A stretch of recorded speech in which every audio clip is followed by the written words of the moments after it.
Hey kid, don't ever let them get inside your head. They'll tell you what to do in life instead of everything you know that you could get.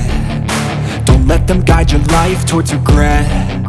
I'll fight for what I love with every breath. My past is filled with things I won't forget. I use them all to push me to my best. So treat the worst of times just like a test.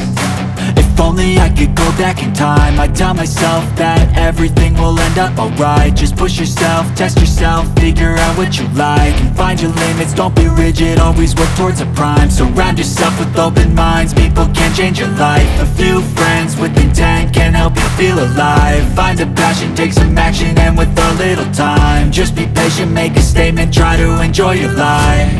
They'll try to kick you while you're down.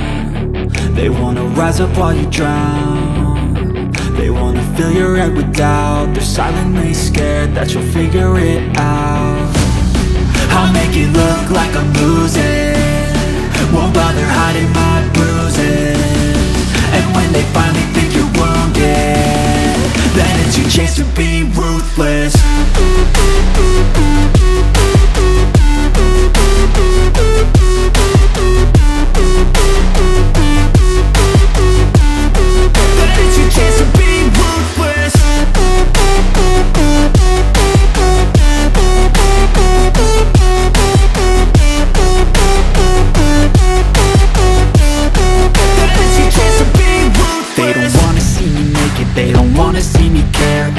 I make some progress, I can see that they compare. I think everyone's against me, maybe something in the air. Am I paranoid? I swear a void is forming and they're scared. I walk a straight path, not many can say that. I like to play fast, cross me and there's payback. You better pray that I don't see your face at any place that I go. I know you hate that, I've been doing fine.